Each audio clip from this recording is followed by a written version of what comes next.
नमस्कारम साथियों, welcome to study कोंडा। आज की क्लास में हम एनसीएफ 2005 को कवर करेंगे। आप जानते होंगे कि एनसीएफ 2005 हमारे सीटेट के एग्जाम के दृष्टिकोण से कितना अधिक महत्वपूर्ण है। हर साल सीटेट के एग्जाम से एनसीएफ 2005 से मिनिमम 2 क्वेश्चन बनते हैं। आइए फ्रेंड्स, जानते हैं एनसीएफ 2005 क्या है। जो हमारी एनसीएफ 2005 है, राष्ट्रीय पाठ्यचर्या की रूपरेखा 2005, ये क्या है? ये एक प्रकार का दस्तावेज है जो कि हमें यह बताता है कि बालकों को क्या और किस प्रकार पढ़ाया जाए। जो हमारा एनसीएफ 2005 है, एक प्रकार का दस्तावेज है जो बताता है कि बालकों को कैसे पढ़ाया जाए। फ्रेंड्स, जो इसके सिद्धांत है अर्थात प्रिंसिपल हैं, इनसे हमारे क्वेश्चन बहुत बनते हैं। देख लेते हैं फ्रेंड्स, वो क्या है। जो एनसीएफ 2005 है, इसके मार्गदर्शी सिद्धांत वेरी वेरी इंपॉर्टेंट। जो हमारा पहला है वही बहुत इंपॉर्टेंट है। जो ज्ञान है उसको स्कूल के बाहरी जीवन से जोड़ा जाए। इसका आशय है जो हम बालकों को जो हम ज्ञान देते हैं, जो भी सिखाते हैं, तो उनके आसपास सोसाइटी वातावरण को हम रिलेट करके बताएं, ना कि बिल्कुल जो हमारे जो भी किताबी कीड़ा बनाए, ऐसा नहीं है। बालकों को जो भी पढ़ाएं उनके वातावरण के अनुसार ही पढ़ाया जाए। ये हमारा पहला सिद्धांत हो जाता है। दूसरा सिद्धांत है वो भी बहुत महत्वपूर्ण है कि पढ़ाई को रोट लर्निंग अर्थात रटंत प्रणाली से मुक्त किया जाए। जो हमारी रोट लर्निंग से फ्री हमारी जो एजुकेशन है पॉलिसी है, ये हमारा एनसीएफ 2005 कहता है। बच्चों को कॉन्सेप्चुअल पढ़ाया जाए, न कि रटंत प्रणाली के अनुसार पढ़ाया जाए, ऐसे हमारा एनसीएफ 2005 कहता है। नेक्स्ट प्रिंसिपल, अगला हमारा प्रिंसिपल है कि पाठचर्या पुस्तक केंद्रित ना हो। अर्थात जो हमारा कैरिकुलम है वो पाठ के पुस्तक केंद्रित ना होगा, कैसा होना चाहिए? बाल केंद्रित होना चाहिए। अर्थात जो हमारी पाठ्य पुस्तक है उसको डिजाइन इस प्रकार करना चाहिए ताकि बच्चों का एक सर्वांगीण विकास हो सके। ना कि बिल्कुल मोटी मोटी किताबें हमको दे दी जाएं और बच्चों को आ जाके रो पढ़ लो, इसे रट लो, ऐसा नहीं है। हमारा एनसीएफ 2005 कहता है जो हमारी पाठचर्या है बालक केंद्रित होना चाहिए, ना कि पाठ्य पुस्तक केंद्रित हो। नेक्स्ट प्रिंसिपल फ्रेंड्स, अगला हमारा पॉइंट कहता है विद्यालय में जो शिक्षा दी जाती है वो विभिन्न विभिन्न प्रकार की गतिविधियों के द्वारा करवाई जाए। अर्थात कोई भी कॉन्सेप्ट के बारे में बताया जाए तो बिल्कुल रटन प्राणी पर न होना चाहिए, ताकि नहीं होना चाहिए, उसको इस प्रकार बताना चाहिए ताकि बच्चे अधिक से अधिक सक्रिय होकर काम करें। जो एनसीएफ 2005 कहता है कि बालक सक्रिय होकर अधिगम करना चाहिए, ना कि निष्क्रिय होकर। नेक्स्ट पॉइंट फ्रेंड, अगला हमारा सिद्धांत है एनसीएफ 2005 का, जो बालक है राष्ट्रीय मूल्यों के प्रति आस्थावान विद्यार्थी तैयार किया जाए। अर्थात बालक को जो हमारे राष्ट्रीय मूल हैं, चाहे वो कोई भी हो, चाहे हमारा राष्ट्रीय फ्लैग है, चाहे देश प्रेम की बात हो, या फिर हमारे देश को स्वतंत्र करवाने, या किसी अन्य व्यक्तियों के जो मूल हैं उनको सम्मान करे, ऐसे बच्चों का निर्माण हमारा एनसीएफ 2005 करवाना चाहता है। फ्रेंड्स, ये जो एनसीएफ 2005 के जो 5 सिद्धांत हैं, ये हमारे सीटेट के एग्जाम के दृष्टिकोण से बहुत महत्वपूर्ण है। इनको अच्छी तरीके से आपको समझना होगा। अब फ्रेंड्स, जो एनसीएफ 2005 है उसके बहुत सुझाव थे। सुझावों से क्वेश्चन बहुत बनते हैं, क्योंकि जो ये सुझाव हैं एक बाल केंद्रित सुझाव की ओर दृष्टि गोचर होते हैं, तो इनसे क्वेश्चन सीधे तौर पर बनते हैं। हमारा जो पहला सुझाव है एनसीएफ 2005 का, जो बालक है सक्रिय है। अर्थात बालक को हमको हमेशा एक्टिव रहना है, ना कि इनएक्टिव। अर्थात बालक को हमेशा सक्रिय रहना है, निष्क्रिय बिल्कुल भी नहीं रखना। इसलिए वो सक्रिय कैसे रहेगा क्लास में, विद्यालय में सक्रिय रहने के लिए वो उसको हमेशा एक्टिविटीज उसके सामने हमेशा रहनी चाहिए। वो नई नई चीज़ों को आजमाए, जोड़ तोड़ करे, गलतियां करे और उन गलतियों को स्वयं सुधार करे। ऐसा हमारा एनसीएफ 2005 हमारा सुझाव देता है कि बालक सक्रिय रूप से कुछ भी सीखे, कोई भी नए नए प्रयोग करे, गलतियां करे और उस गलतियों से बहुत कुछ सीखता है। क्योंकि बालक जब अपने स्वयं के अनुसार काम करता है तो वो एकदम सीमा विहीन होकर कुछ न कुछ सीखता रहता है। कोई भी एक्टिविटीज करेगा, चाहे हमारे दृष्टिकोण से भले ही वो बिल्कुल गलत है, लेकिन वो कुछ न कुछ सीखेगा। ऐसा हमारा बालक सक्रिय अर्थात चाइल्ड एक्टिव होने के लाभ होते हैं। नेक्स्ट सुझाव फ्रेंड्स, अगला जो पॉइंट है जो एनसीएफ 2005 का है, तो बालक सक्रिय होकर सीखे। तो वो बालक जो सक्रिय होकर सीखता है और जो उसकी सामाजिक गतिविधियां होती हैं ये सभी, तो बालक जब सक्रिय होकर सीखता है तो वो अपने वातावरण अर्थात अपने समाज के अनुसार क्रियाकलाप करता है, जिसके उसको सीखने की जो गति होती है बहुत ही तीव्र हो जाती है। नेक्स्ट पॉइंट फ्रेंड्स, अगला इंपॉर्टेंट पॉइंट कहता है जो हमारा सीखना है, यांत्रिकता अर्थात बार बार नहीं होना चाहिए। अर्थात कोई भी कार्य को बार बार नहीं देना चाहिए बालक को, क्योंकि अगर बालक को एक ही कार्य बार बार करेगा तो वो क्या आलस्य करेगा, उसमें ध्यान नहीं देगा और वो सक्रिय नहीं हो पाएगा। अगला पॉइंट कहता है सीखने को डर और अनुशासन की जगह। अर्थात आजकल पिछले समय में जो शिक्षा व्यवस्था थी उसको हम डरा धमका कर बालों को पढ़ाया जाता था। तो जो एनसीएफ 2005 है ये कहता है बालों को डर और अनुशासन की जगह कैसा हो, आनंद और संतोष से जोड़ा जाए। ये सीटर के एग्जाम में पूछा हुआ पॉइंट है। अगला जो पॉइंट है वो भी सीटर के एग्जाम में पूछा जा चुका है। बालक को जो स्कूल घर समुदाय आज सब जगह महत्वपूर्ण माने जाए। अर्थात जो बालक के घर होते हैं, स्कूल होते हैं, समुदाय, ये सभी हमको महत्वपूर्ण मानना चाहिए। हमको जो हमारा टीचर है वो ऐसा नहीं होना चाहिए जो उसके घर या फिर उसके आसपास के समुदाय को मलिन या फिर अन्य निम्न दृष्टिकोण से देखता है, ऐसा बिल्कुल भी नहीं होना चाहिए। उसकी जो भाषा और जो संस्कृत है उसको हमेशा सम्मान करना चाहिए। एक शिक्षक को भी और जो बालक होते हैं उनको भी हमेशा सम्मान करवाने के लिए सिखाया जाना चाहिए, ऐसा हमारा एनसीएफ 2005 कहता है। क्योंकि जब बालक अन्य की भाषा और शिक्षा संस्कृत को सम्मान करेगा, शिक्षक भी जब सम्मान करेगा तो इससे क्या होगा, बालक के अंदर जो मलिन दृष्टिकोण है वो समाप्त हो जाएगा और वो क्या करके एकदम सम्मिलित होकर सक्रिय होकर सीखेगा। अगला इंपॉर्टेंट पॉइंट है बहुभाषिकता थे। जो हमारी बहुभाषा जो मातृभाषा या बहुभाषा होती है हमें हमेशा हमको सम्मान करना होता है। एक शिक्षक को भी और बालक को भी सम्मान करवाना सिखाना होता है।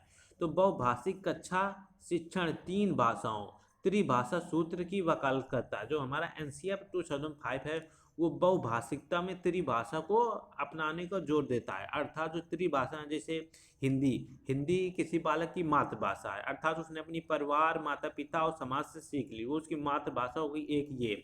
और दूसरी भाषा जैसे अन्य भारतीय भाषाएं को सिखाया जाए और जो तीसरी एक अंतर्राष्ट्रीय भाषा को सिखाया जाए, ये त्रिभाषा का सूत्र होता है।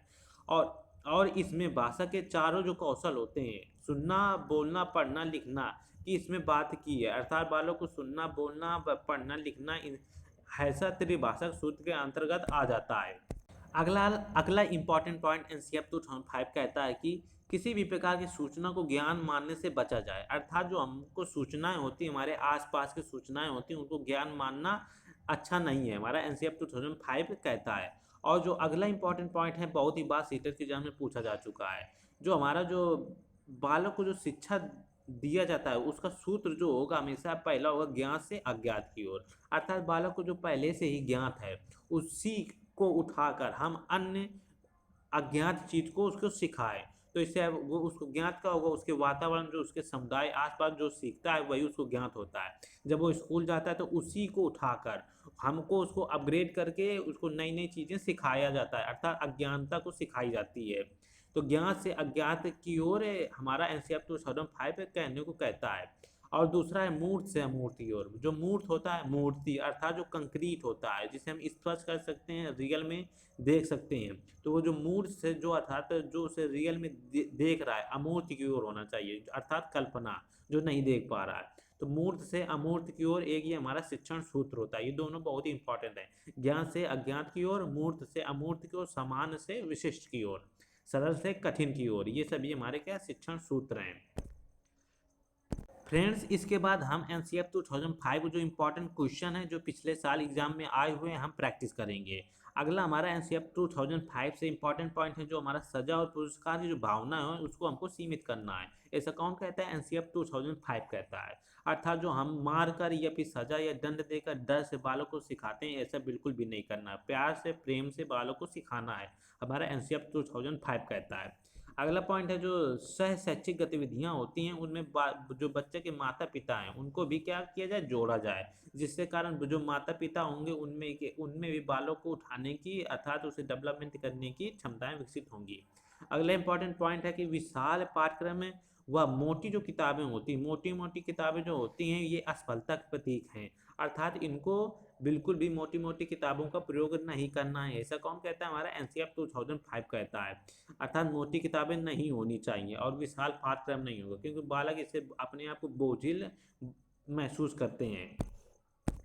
और अगला इंपॉर्टेंट पॉइंट है कि हम जो भी बालक को सिखाते हैं उसी से संबंधित वातावरण बनाने की बात एनसीएफ 2005 करता है, अर्थात बिल्कुल उपदेश, व्याख्यान, कहानी की तरह के नहीं सुनाना, बिल्कुल ऐसा वातावरण बनाना है जिससे बालक को उसको बिल्कुल रियल लगे, अर्थात वातावरण बनाने की बात करता है हमारा एनसीएफ 2005।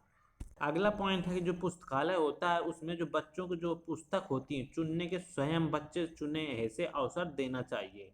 जो हमारा एनसीएफ 2005 कहता है कि जो बच्चे होते हैं अगर पुस्तकालय में जा रहे हैं तो उनको जो पुस्तक होती है जो उनका मन करे ऐसी पुस्तक चुनने का उनको अवसर देना चाहिए। और जो सांस्कृतिक कार्यक्रम होते हैं उनको मनोरंजन के आधार पर, अर्थात जो दृष्टिकोण होता है कि मजा आएगा, मनोरंजन होगा, जो सांस्कृतिक कार्यक्रम होते हैं उनके स्थान पर जो सौंदर्य बोध को बढ़ावा देने की बात हमारा एनसीएफ 2005 करता है।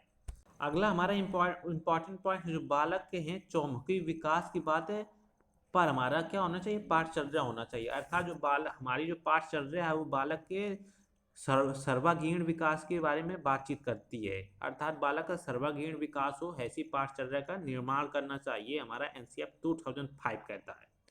अगला पॉइंट है सभी विद्यार्थियों हेतु तो समावेशी वातावरण बनाने का तैयार करना हमारा एनसीएफ 2005 का लक्ष्य है, अर्थात समावेशी वातावरण जितने भी प्रकार के बालक होते हैं चाहे वो सामान्य बालक हो या फिर विशिष्ट बालक हो, विशिष्ट बालक में दिव्यांग बालक आ जाते हैं या प्रतिभाशाली बालक आ जाते हैं और सामान्य बालक होते हैं, इन सब का जो होता है समावेश करके पढ़ाना चाहिए, अर्थात इनको अलग अलग बिल्कुल भी नहीं करना चाहिए, एक ही क्लास में सभी प्रकार के बालक बैठे होना चाहिए, एनसीएफ 2005 कहता है। और फ्रेंड्स एनसीएफ 2005 की 5 विधियां पर हमेशा जोर देता है जो हमारे सीटेट के एग्जाम में पूछी जाती हैं, अर्थात जो बालक होता है जो भी सीखे वो अधिक क्या करके सीखे, करके सीखे। जो भी बालक सक्रिय होकर कुछ करके सीखता है तो वो हमेशा उसके मस्तिष्क में लंबे समय तक रहता है। और निरीक्षण विधि के बारे में बात की है, परीक्षण विधि की, सामूहिक विधि की और मिश्रित विधि की, इन सब चीज़ों के बारे में एनसीएफ 2005 कहता है जो बालक के पाठ्यक्रम में ये सभी विधियों का प्रयोग करना चाहिए। अगला पॉइंट है जो कि शिक्षक के बारे में है, न कि विद्यार्थियों के बारे में। जो हमारा एनसीएफ 2005 है शिक्षक के प्रति दृष्टिकोण रखता है कि जो शिक्षक है ज्ञान का स्रोत नहीं है। जो हमारा एनसीएफ 2005 है जो शिक्षक को ज्ञान का स्रोत न मानकर वो मात्र सुगम करता अर्थात सहायक कर्ता के रूप में देखता है, अर्थात बालक के जो ज्ञान है उसको बढ़ाने उसको समझाने के लिए के प्रयोग के रूप में एनसीएफ 2005 देखता है। फ्रेंड्स अब एनसीएफ 2005 से संबंधित जो पिछले साल सीटेट के एग्जाम में क्वेश्चन आए थे उनको प्रैक्टिस कर लेते हैं। फ्रेंड्स हमारा जो प्रश्न है राष्ट्रीय पाठचर्या की रूपरेखा एनसीएफ 2005 के अनुसार प्राथमिक स्तर पर गणित शिक्षण का उद्देश्य निम्न में से कौन सा नहीं है, अर्थात हमको निगेटिव छांटना है। हमारा पहला ऑप्शन है गणित में उच्चतर और अमूर्त पढ़ाई की तैयारी कराना, ऑप्शन सेकंड है गणित को बच्चों की जिंदगी के अनुभवों का भाग बनाना, ऑप्शन थर्ड है समस्या समाधान और समस्या प्रस्तुत करने के कौशल को प्रोत्साहित करना, ऑप्शन फोर्थ है तर्क संगत विचारों को प्रोत्साहित करना। जो हमारा एनसीएफ है 2005 कहता है जो बच्चों को जो शिक्षा दी जाए उसके अनुभवों के अकॉर्डिंग ही शिक्षा दी जाए, इसलिए हमारा सेकेंड नंबर राइट हो जाएगा। जो ऑप्शन थर्ड है समस्याओं समाधान और समस्या प्रस्तुत करने के कौशल को प्रोत्साहित करने की बात कह रहा है। जब हम प्रोत्साहित करने की बात कर रहे हैं किसी बच्चों को हम प्रमोट कर रहे हैं, प्रमोट कब करेंगे जब वो सक्रिय होगा तभी हम प्रमोट करेंगे, तो हमारा ये भी राइट ऑप्शन हो जाएगा। और फोर्थ भी हमारा राइट ऑप्शन है क्योंकि ये भी हमको प्रोत्साहित करने की बात कर रहा है। लेकिन जो हमारा थर्ड है गणित में उच्चतर और अमूर्त पढ़ाई की तैयारी कराना ये गलत है, क्योंकि हमारा जो एनसीएफ 2005 है वो मूर्त से अमूर्त की ओर पढ़ाई कराने के बारे में बातचीत करता है और क्या उच्चतम स्तर के लिए नहीं बल्कि उसके विकास के लिए, इसलिए हमारा निगेटिव छाटना था, इसलिए निगेटिव का भाई क्या हो जाएगा हमारा निगेटिव होगा। I hope you enjoy this class, मैं आपके लिए ऐसे क्लास और प्रैक्टिस लाता रहूँगा। आप मेरे चैनल को सब्सक्राइब कर लें और बेल आइकन को प्रेस कर लें। जय हिंद।